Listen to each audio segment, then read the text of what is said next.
Bom dia, meus irmãos. Bom dia, o pessoal da internet. Pregar 2 vezes seguida é bem inusitado. Mas eu vou dizer uma coisa, não é o culto não é igual, viu? Eu já percebi aqui que o culto é diferente. É um prazer estar aqui com vocês, como o pastor falou, meu nome é Milton, sou casado com a Ana Paula, somos pais da Esther. Vamos completar 5 anos nessa igreja agora em janeiro, né? Eu dou aula no portal, contribuí com algumas turmas, mas atualmente eu e a Ana Paula nós estamos dando aula para os juniores, 10 e 11 anos, e pode parecer mais fácil, mas não é não, é paulada. Semana que vem eu dou aula de Apocalipse, alguém tem uma dica aí? E a gente dá aula de verdade lá, não tem massagem não. Então, tem sido uma bênção estar aqui com os irmãos, e hoje nós vamos falar sobre ensino, sobre ensinar uns aos outros. Eu tenho plena convicção de que nós temos a necessidade de ensinar e de aprender, não por falha na criação. Não porque Deus fez o ser humano insuficiente, faltando alguma coisa, e que por isso ele precisa aprender. Porque desde a barriga da mãe, desde o ventre, o feto, aquele bebê que está ali na barriga da mãe, ele já faz operações complexas. O cérebro dessa criança, quando nasce, ele é habilidoso, ele consegue fazer coisas incríveis. Se você permitir, um recém-nascido toma conta da casa. Ele muda o horário do sono, ele manipula pai, mãe, com choro. Ele já sabe fazer isso quando ele nasce. Um bebê recém-nascido reconhece a voz, o cheiro da mãe, o toque, tudo isso. Então não é possível que um cérebro com essa complexidade é incompleto. Certamente, nós temos que aprender e nós temos que ensinar, porque neste processo de ensino e aprendizado, nós criamos vínculos. As pontes são feitas, os laços são criados nesse processo de ensino e aprendizagem. Ele é fundamental para o estabelecimento de uma comunidade, de uma igreja, de uma família, qualquer coisa que seja.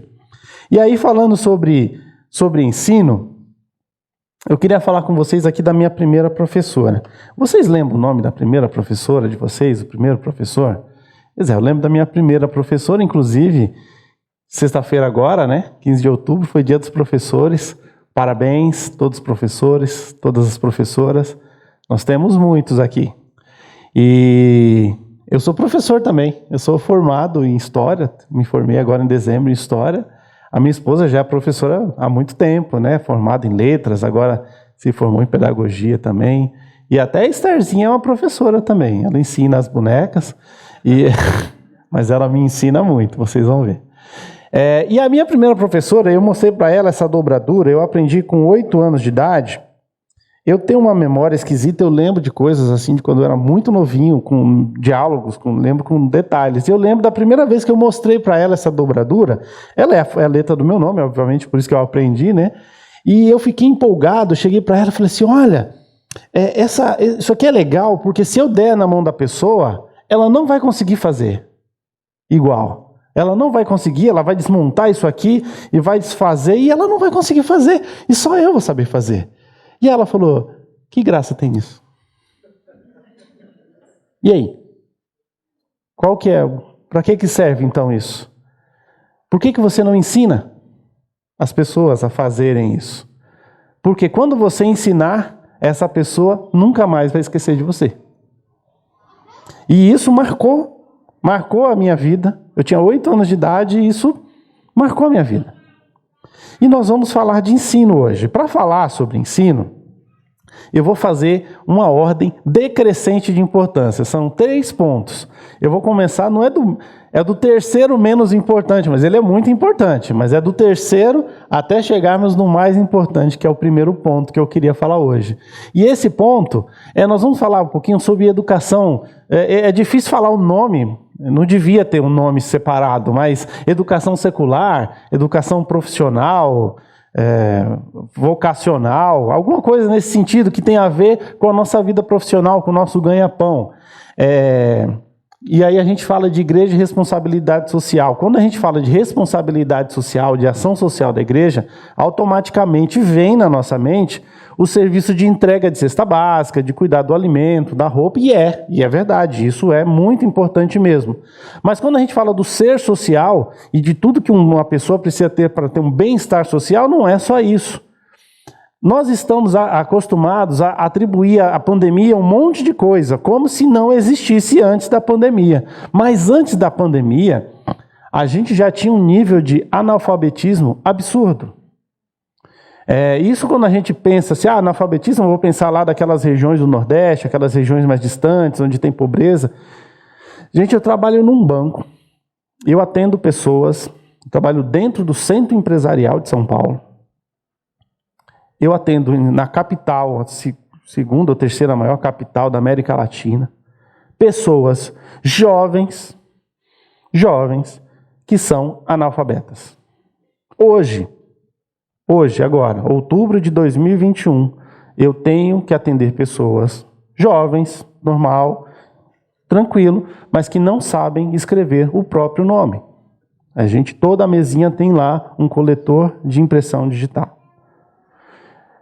Nós temos também algo que a pandemia só veio piorar, a questão profissional. Muitas pessoas perderam seu ganha-pão, suas empresas faliram, ou elas têm que se reinventar e criar uma nova forma de sustentar a família, ou até mesmo a sua própria atividade. Isso nem tem a ver com a pandemia. A própria atividade que essa pessoa desenvolve está mudando com a velocidade que as coisas estão mudando, e essa pessoa não está conseguindo acompanhar isso profissionalmente, ou até mesmo pode ser uma área que está acabando. Existem atividades que estão acabando, que daqui a 10 anos nem vai existir mais aquilo. E essa pessoa precisa se reinventar. E aí eu falo assim, o que eu tenho a ver com isso? O que a igreja tem a ver com isso? Eu não estou no Senai, aqui não é o Senai, Senac, nós não estamos numa reunião da Fiesp, entendeu? Eu não estou numa reunião de... O que eu tenho a ver com isso? Com a vida profissional? Vai estudar na escola, vai procurar o governo, a Secretaria de Educação. Por que nós estamos falando sobre isso? Porque isso tem a ver com nós, tem a ver com a igreja. Nós estamos totalmente envolvidos com isso. E não é de hoje. Eu queria que colocasse um vídeo. É um trecho de uma entrevista com a Marília Gabriela. Importante, a gente sempre compara o serviço público no Brasil com o serviço público na Suécia. Não dá para comparar. Por que não dá? Porque serviço público não é só um problema de oferta, é um problema de demanda. Tá? Quem é que demanda o serviço público na Suécia? Uma população que tem uma escolaridade altíssima. Tá? Quem é que demanda o serviço público no Brasil? Uma população muito pobre que tem uma escolaridade muito baixa. Por quê? Por quê? O brasileiro nunca teve como prioridade a educação. Estou dizendo nos governos... Não, mas eu acho que isso é cultural, isso não tem conspiração de político. Vem da nossa matriz católica, tá? Onde os países católicos, quanto mais forte o catolicismo, as tradições católica e protestante são opostas com relação a isso. Tá? O catolicismo decidiu educar a elite. Não é por acaso que tem universidades e colégios jesuítas. Tá? Quando veio a reforma protestante, na Alemanha, na Prússia, sei lá, quando veio a reforma protestante foi a seguinte decisão que eles tomaram: vamos educar o povo. Quando começou a reforma, 90% da população, 99% era analfabeta. Só era alfabetizada a coroa, os nobres e o clero. O resto todo mundo era... Aí eles disseram, sabe uma coisa, vamos alfabetizar todo mundo, porque todo mundo tem que ler a Bíblia. Então, o sistema escolar massificado alemão foi criado numa composição entre a igreja luterana e a coroa local, que se converteu ao luteranismo, aí briga de poder. E aí a igreja católica começou a fazer vários experimentos para deter o protestantismo. Um deles foi a Companhia de Jesus, que funcionou maravilhosamente bem. Ela disse para os nobres o seguinte: olha, eu dou os professores, você me dá a estrutura, e a gente educa a tua elite. Aí a conversão aconteceu o inverso, eles conseguiram deter o avanço do protestantismo. Mas aí foram criadas duas tradições educacionais, uma para educar a população como um todo e outra para educar a elite. Então nós somos vinculados a essa tradição. Portugal tem uma das piores escolaridades da Europa, porque é extremamente católico o país. Tá? Isso não é uma conspiração das elites, simplesmente o político que investir demais em educação não recebe em troca o voto, porque o eleitor também não apoia isso, ele prefere que invista em consumo, em saúde, tem várias razões para isso, mas eu estou dizendo, a educação não é um valor em si próprio para nós, como é num país protestante. A educação para nós é um valor como meio para atingir alguma coisa. Então você vende educação no Brasil dizendo, olha, mais educado você vai ter mais renda, mas não é que seja um valor em si. Tá? Isso é algo que tem a ver com a nossa matriz, isso é cultural. É isso. Então, irmãos, percebam, esse mês agora, dia 31, a gente vai falar da Reforma Protestante, e é óbvio que a Reforma Protestante não tinha isso como objetivo. Ela queria reformar a igreja, eles nem queriam formar uma nova igreja na época. E eles queriam reformar a igreja que existia. Mas uma das consequências disso é que eles queriam tirar o conhecimento da Bíblia da mão apenas de alguns lá no alto clero, no alto escalão, e passar isso para o povo, porque os reformadores entendiam que Deus se comunicava com todas as pessoas e que todo mundo podia ser um canal de Deus para falar. Mas para as pessoas lerem a Bíblia, e eles tinham o trabalho de tradução da Bíblia no idioma do povo. Então, Martinho Lutero traduziu a Bíblia para o alemão. Então, ele tinha esse intuito de que as pessoas tivessem a Bíblia na mão. Mas que adianta eu dar a Bíblia, traduzir a Bíblia, se as pessoas não sabiam ler? Então, como objetivo de levar o evangelho, de pregar a palavra, eles também estimularam a educação formal. E eles ensinaram as pessoas a ler, a escrever. E assim, não foi só isso, não é só uma coisa de uma alfabetização funcional, só ensinar a ler, escrever e assinar o nome. Não, eles ensinaram as artes, eles ensinaram filosofia. Eles criaram, por exemplo, a Universidade de Genebra, foi criada, não foi Calvino que criou, mas ele deu início à Universidade de Genebra. Nós temos a Universidade de Yale, nos Estados Unidos, que é a que mais formou presidentes lá nos Estados Unidos. Nós temos uma faculdade que é bem famosa, que todo mundo sabe falar, que é a faculdade de Harvard, né? Harvard, ela também foi criada pelo movimento protestante, ela tem uma matriz cristã. Aqui no Brasil a gente tem a famosa Universidade Presbiteriana Mackenzie, que também surge desse movimento aí, e poucas até assim universidades ou escolas confessionais, aquelas que são fundadas por igrejas. A gente tem o Colégio Batista Brasileiro, um ou outro por ali, mas não é algo que está acontecendo nos dias de hoje, mas no passado aconteceu. E aí você vai falar assim, mas Milton, por que eu não sou professor, né? Eu não sei, eu não sou formado. Como é que você fala de Harvard, de Mackenzie? Eu não sei, eu não sou formado. Irmãos, nós podemos e devemos participar disso. Nós temos condições de fazer isso, é bíblico. Olha só o que acontece lá no livro de Atos. À medida que o número de discípulos crescia, surgiam murmúrios de descontentamento. Os judeus de fala grega se queixavam dos de fala hebraica, dizendo que suas viúvas estavam sendo negligenciadas na distribuição diária de alimento. Por isso, os 12 convocaram a reunião com todos os discípulos e disseram: nós, apóstolos, devemos nos dedicar ao ensino da palavra de Deus e não à distribuição de alimentos. Atualmente, em alguns locais, a igreja está parando o versículo aí, está parando o texto bíblico aí. Olha, nós aqui somos responsáveis por pregar o evangelho, pregar a palavra de Deus, e isso não é problema nosso. Isso aí é uma questão social, é do governo. Outros vão dizer assim, mas eu não tenho formação, eu não tenho muito o que ensinar. Eu queria contar para vocês uma história. Certa vez eu fui dar um curso, uma formação, um curso de informática, introdutória de informática, numa formação de técnico de enfermagem. Quando eu cheguei naquele curso, a turma era um monte de senhorinha com mais de 60 anos. Elas nem colocavam a mão na mesa. Eu tenho uma foto disso, eu tirei foto, elas ficam tudo com a mão recolhida assim. Elas não tinham coragem de colocar a mão no teclado, né? E aí eu comecei a aula falando assim, quem aqui sabe fazer feijão?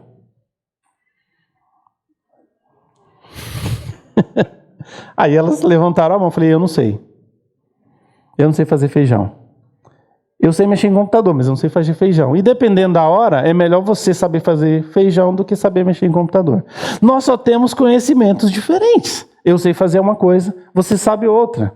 E é engraçado que elas ficavam querendo me ensinar a fazer feijão durante... Eu até aprendi. Mas o mais bacana é a Dona Francisca. E daqui a pouco vocês vão saber porque que eu lembro o nome dela. A Dona Francisca, ela, enquanto na prefeitura, eu também tive a oportunidade de ser mestre de cerimônia de algumas turmas lá. Eu trabalhava numa escola de formação de servidores. E quem estava lá se formando? Dona Francisca, a minha turma lá que eu dei aula de informática, eles estavam se formando no curso todo, a informática era só um módulo. E aí o filho da Dona Francisca me chama e fala, então é você? Bravo assim. Falei, o que foi? Tive que comprar outro computador. Minha mãe tomou conta daquele lá, é dela. E Dona Francisca é minha amiga no Face até hoje. Manda mensagem, curte tudo, comenta minhas fotos. Olha que maravilha. Eu não tenho formação em informática, não sei, eu sei de usar. Eu nunca fiz nenhum curso de informática. Mas aquele pouquinho que eu sabia, eu ensinei, gente, a usar mouse. Porque a gente fala de maneira muito óbvia assim, seleciona. Eles não sabiam o que era. O que é seleciona? Eu criei um personagem, era o Super Asa. Era aperta, segura e arrasta. Asa. E fiz o desenho, eu ensinei a usar o mouse. O Google. Olha, quando elas descobriram que é o Google, elas ficaram maravilhadas. Mostrei, olha, digita seu endereço aí. Aí mostrava a foto lá da casa. Precisa de formação? Eu não tenho. Você sabe fazer alguma coisa? Você pode ensinar. Você tem uma habilidade? Eu tenho certeza que você tem uma habilidade. Uma você tem. Essa habilidade você pode ensinar. E pode ter certeza que ela faz diferença. Até você fala assim, Milton, só sei mexer no celular. Isso é uma baita habilidade.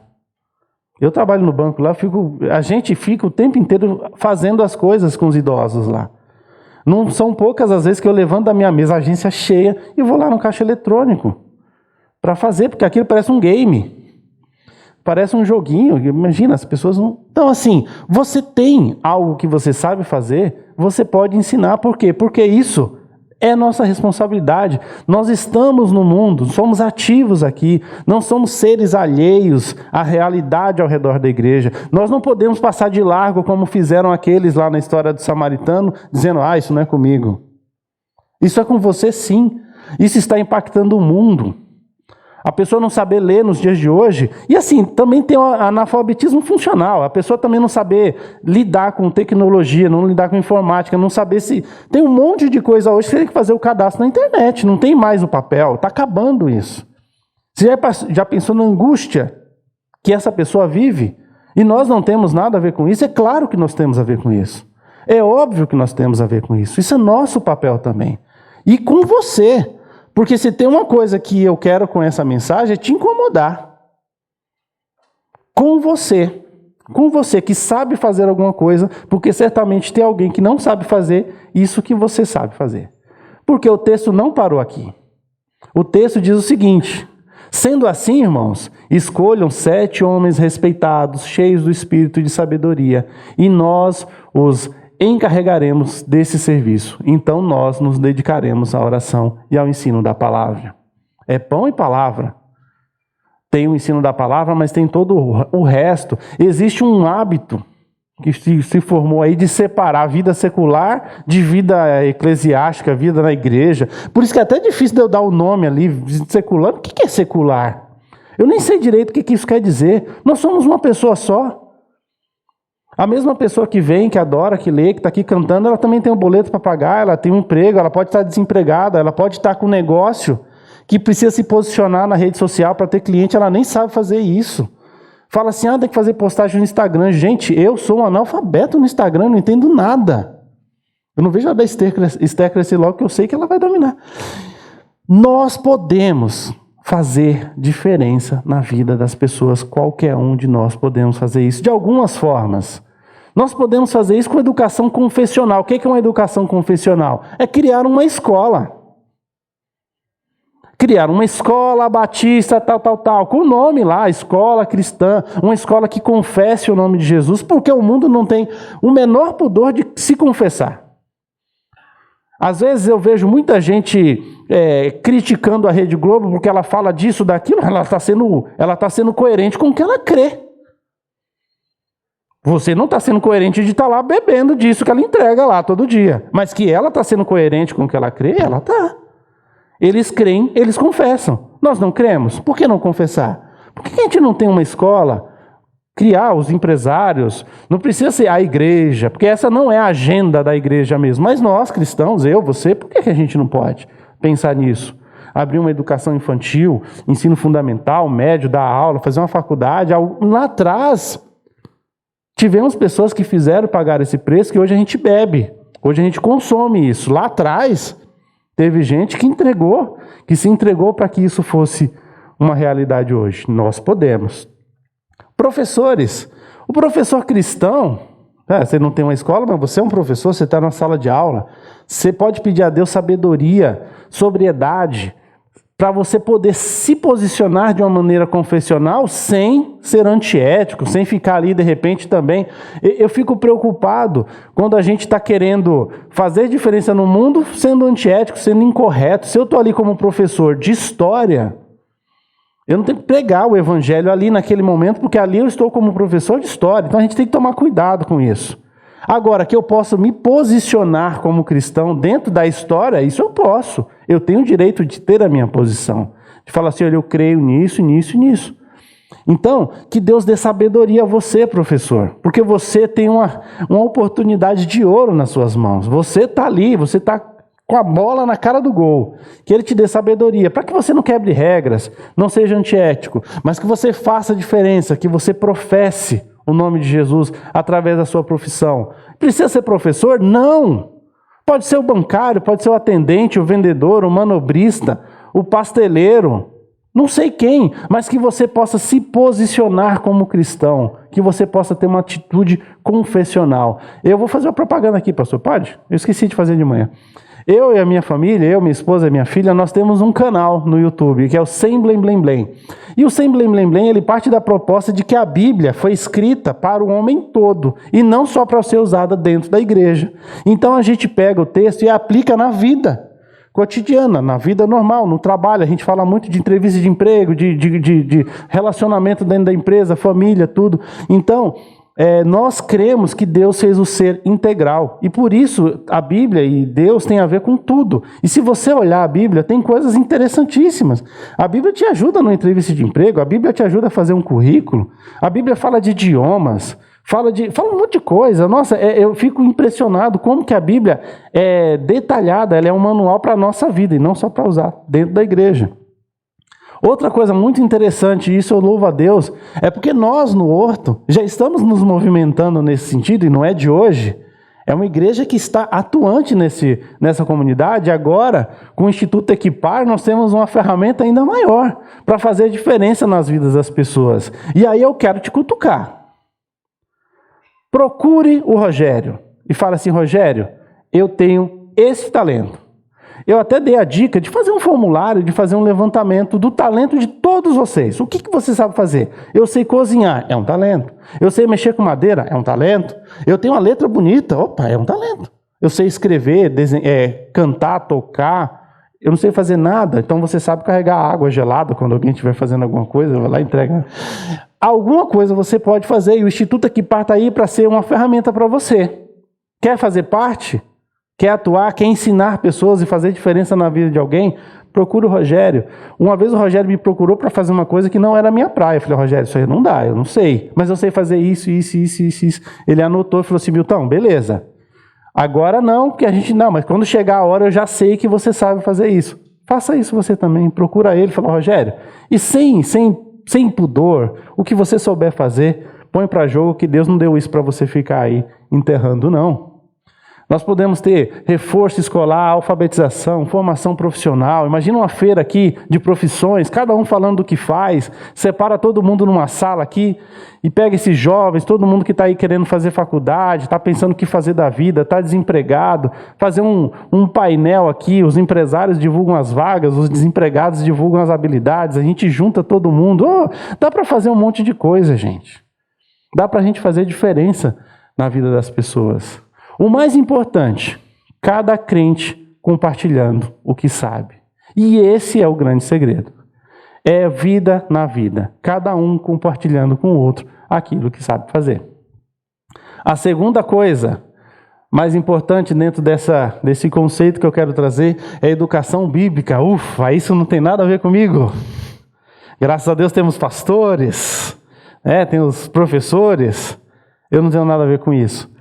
É óbvio que faz sentido você pensar no pastor, porque o pastor, como o próprio texto que a gente leu aqui, ele realmente tem um chamado específico, né? Então, por isso os 12 convocaram a reunião com todos os discípulos e disseram, nós, apóstolos, devemos nos dedicar ao ensino da palavra de Deus e não à distribuição de alimentos. Eu estou fazendo faculdade teológica, estou no 2º ano. Nesse semestre eu estou tendo aula com o pastor Pascoal Piragini, lá da igreja de Curitiba, da PIB de Curitiba. E ele falou, ele está lá há mais de 30 anos, né? E ele fala da dificuldade de ter uma mensagem nova. Porque ele está há tantos anos ali, ele não pode se tornar repetitivo e tal. E ele colocou para a gente o seguinte, ele falou, olha, os pastores não têm todas as habilidades, tem coisa que o pastor não sabe fazer. Mas uma coisa que ele tem que saber é ensinar a Bíblia, é pregar a palavra. Isso faz parte do ofício, né? Não dá para o pastor falar assim, não prego a Bíblia. Aí então ele procura outra coisa para fazer. Então, mas isso não quer dizer que esse papel é só do pastor. Esse negócio é muito complicado, né? E aí a gente fala assim, eu já vi uma pessoa falando, fazer uma pergunta para ela falar, pergunta para o pastor domingo lá na igreja, né? E não, isso não é comigo. Não, nós somos todos chamados para isso. A gente pode, por quê? Porque toda a Escritura é inspirada por Deus e útil para nos ensinar o que é verdadeiro e para nos fazer perceber o que não está em ordem em nossa vida. Ela nos corrige quando erramos e nos ensina a fazer o que é certo. Deus a usa para preparar e capacitar seu povo para toda boa obra, 2 Timóteo 3, 16, 17. Se você lê a Bíblia, a primeira coisa que você precisa fazer é ler a Bíblia. Né? Vamos partir desse pressuposto que você leu a Bíblia. Você leu de verdade. Foi lá, fez oração, Senhor, fala comigo, pega a Bíblia e lê. É muito provável que ela vai falar com você. Assim, eu não conheço ninguém que leu essa Bíblia e essa palavra não falou nada. Se ela falou com você, no segundo seguinte você já está apto para falar isso com alguém. Você já pode passar isso para frente e falar com alguém. Então, você pode fazer diferença. Agora, eu recomendo que quem puder estude teologia. E a gente precisa quebrar essa ideia de que o camarada tem que estudar teologia para ser pastor. Eu estou estudando teologia, estou sofrendo uma pressão terrível. Ainda bem que aqui é uma igreja grande. Se fosse uma igreja pequena, ia ser pior ainda. Porque fica todo mundo perguntando se eu vou ser pastor. Eu falo, não sei, nem se eu vou estar vivo. Eu sei que eu tenho que estudar a Bíblia. Eu quero entender melhor, eu quero conhecer. Qualquer pessoa pode, estude a Bíblia, faça teologia, mas eu não quero ser pastor, tudo bem. Não deixa isso para depois, você não sabe de nada. Mas estude a Bíblia. Você quer falar aqui na frente? Tem igreja que dá 10 minutos para pregação, 50 para o louvor. Aí o cara do louvor fala um monte de bobagem. Você quer estar aqui no louvor, você quer cantar, você quer compor? Vai ler a Bíblia para não fazer heresia, para não compor bobagem. Músicas maravilhosas, melodias lindíssimas, falando um monte de bobagem. Então vai ler a Bíblia. Quer falar de Deus e não conhece dele? Não dá. A partir do momento que você leu essa Bíblia, pronto, você já pode compartilhar ela com alguém. Que a mensagem a respeito de Cristo em toda a sua riqueza preencha a vida de vocês. Ensinem e aconselhem uns aos outros com toda a sabedoria. Colossenses 3, 16a. Que a palavra de Deus faça a diferença. Não é tanto a pessoa, a gente põe muito na pessoa, no CPF, mas é a palavra de Deus que faz essa diferença. Compartilhe, ensine uns aos outros. Essa história de Filipe, ela sintetiza isso. Filipe estava lá, um anjo do Senhor disse a Filipe, vá para o sul, para a estrada no deserto que liga Jerusalém a Gaza. Filipe partiu e encontrou no caminho um alto oficial etíope, o eunuco responsável pelos tesouros de Candace, rainha da Etiópia. Ele tinha ido a Jerusalém para participar da adoração e estava no caminho de volta, sentado em sua carruagem, lia em voz alta o livro do profeta Isaías. Então o Espírito disse a Filipe, aproxime-se e acompanhe a carruagem. Filipe correu até a carruagem e, ouvindo que o homem lia o profeta Isaías, perguntou-lhe, o senhor compreende o que lê? O homem respondeu, como posso entender, sem que alguém me explique? E convidou Filipe a subir na carruagem e sentar-se ao seu lado. Quero que desse texto você leve duas coisas. Primeiro, Filipe correu do lado daquela carruagem para falar com aquele homem. Não foi que Filipe estava parado, aquele homem procurou ele. Filipe intencionalmente buscou aquele homem para perguntar para ele se ele estava entendendo e para compartilhar da palavra. Intencionalidade. Não é fazer porque eu fui acionado, é fazer porque eu quero fazer, porque eu vou buscar as pessoas para fazer. E eu quero que você pense nessa pergunta do etíope. Como posso entender sem que alguém me explique? O mundo tem gritado isso ao nosso redor. E às vezes o mundo é o cara que está sentado do seu lado. E como ele vai entender? Se você que sabe não explicar. Ações práticas. Venha na escola bíblica dominical. Ela é de graça, ela é gratuita. Isso aí eu acho que dá um gatilho, né? Bacana, gostoso, né? Então é de graça, tá? Tá pago.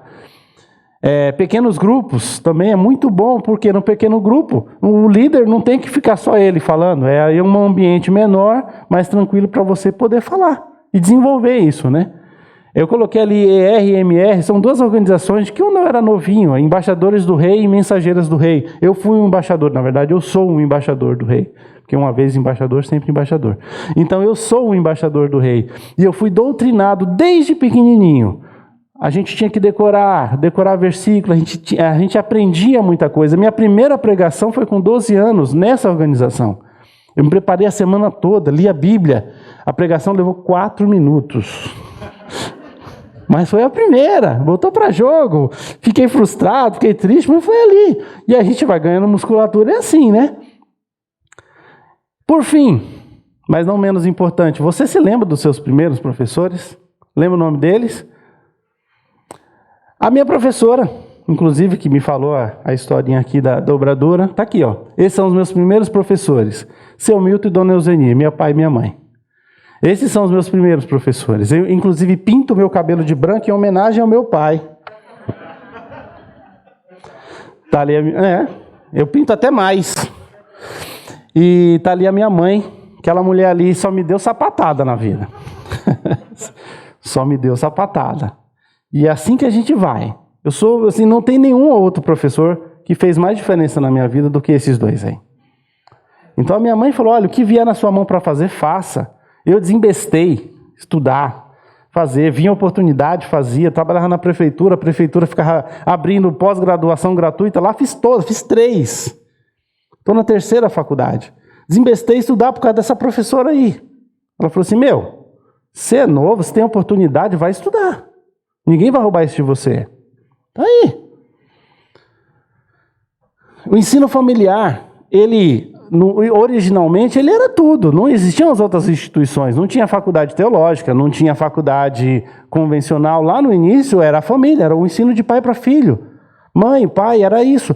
Quando vieram surgindo essas instituições, eu não sei o que aconteceu, que parece que a família acha que agora ela não tem mais essa responsabilidade, mas ela ainda tem.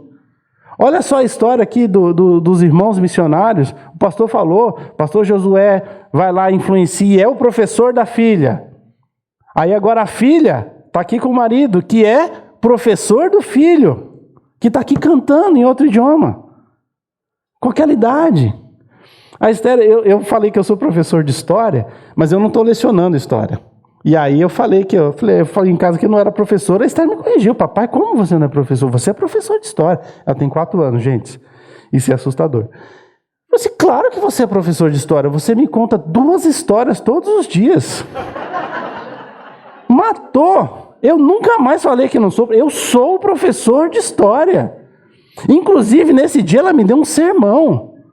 Gente, 4 anos, eu queria ter filmado. Ela falou assim, papai, eu acho que você tinha que fazer isso no seu trabalho. Falei, é verdade, filha. Você tem razão. Então, é na família que a gente consegue, o pai, você é professor. Por isso que eu falei que tinha muito professor aqui hoje. Você consegue fazer um carimbo no coração do teu filho que escola nenhuma consegue. E que o pastor, por mais dedicado que seja, o carimbo que você põe no coração do seu filho, cara, e às vezes você pode não ter tido pai ou mãe cristão, acontece, mas você pode influenciar também a vida de uma outra criança, de uma outra pessoa, mesmo sem ser. Eu fui influenciado naquela organização que eu falei, Embaixadores do Rei, por pessoas na época que meu pai não era cristão. E que esses aí foram pais na fé, que fizeram um carimbo. Imagina, eu tinha 8 anos quando eu entrei. Eu não esqueço o primeiro versículo que eu decorei até hoje. Até hoje. Você pode fazer isso. Você deve, se você é pai. Você é o professor do seu filho. O primeiro, o principal. Aquele que ele nunca vai esquecer a vida inteira. A Bíblia vai dizer, ouça, ó Israel, o Senhor nosso Deus, o Senhor é único. Ame o Senhor seu Deus de todo o seu coração, de toda a sua alma e de toda a sua força. Guarde sempre no coração as palavras que hoje eu lhe dou. Pai, antes de ser professor do seu filho, isso precisa estar no seu coração. Se isso ainda não for uma verdade na sua vida, dificilmente você vai conseguir dar essa aula direito. Porque os alunos de hoje em dia estão cada vez mais atentos às suas atitudes. E se você quiser ensinar um negócio lá que você não faz, está cada vez mais complicado, porque vai eu falar para a Esther colocar o chinelo se eu estiver descalço. Ela fala, mas papai, você está descalço. Então, precisa primeiro ser uma verdade na sua vida, e é por isso que nós aprendemos também com eles. Por isso que eles também são nossos professores. Eu preciso ser alguém melhor para poder dar essa aula. Repita-as com frequência, com persistência, com diligência, com intencionalidade, com força, com intensidade. Repita-as com frequência a seus filhos. Converse a respeito dela quando estiver em casa e quando estiver caminhando, quando se deitar e quando se levantar. Amarre-as às mãos e prenda-as à testa como lembrança. Escreva-as no batente das portas de sua casa e em seus portões. Deuteronômio 6, de 4 a 9. Todo pai e mãe são professores. Ponto 1. Então, você já sai com essa aí. Parabéns você também, dia dos professores, viu? Parabéns. Primeiro, no seu coração. Seja verdade na sua vida antes de você poder imprimir isso no coração do seu filho. Mas que seja um movimento diário. Aquele monte de coisa que o versículo fala, amarra na testa, amarra na porta, amarra não sei o quê, aquilo não é para ser um ritual. Aquilo é para dizer assim, tenha interesse nisso, faça parte disso, conheça o ambiente, conheça a realidade do teu filho. Fala quando você estiver conversando, quando você estiver sentado, quando você estiver andando. Educação, gente, não é um momento. É um estilo, é a vida. É todo dia. E aí, pastor, eu vou pegar só um minutinho aqui, porque teve um negócio que eu não fiz na primeira pregação, eu vou fazer com vocês. Porque se eu falei que eu tenho que ensinar, eu não ensinei a fazer na primeira pregação. Foi terrível, né? Mas para vocês eu vou ensinar. Em casa, você pega uma folha em branco, assim, retinha, e aí você faça o M assim, ó. Dobre ela, o M desse jeito. Depois de você dobrar, você faça um leque com essa folha aqui. Faça um leque com ela. E aí você retira o M. Tá feito. Espero que vocês não se esqueçam nunca. Não se esqueçam do dia que vocês aprenderam a fazer essa dobradura. Olha só. Ensinar não é um momento, mas um estilo de vida. Amém. Obrigado. Deus abençoe.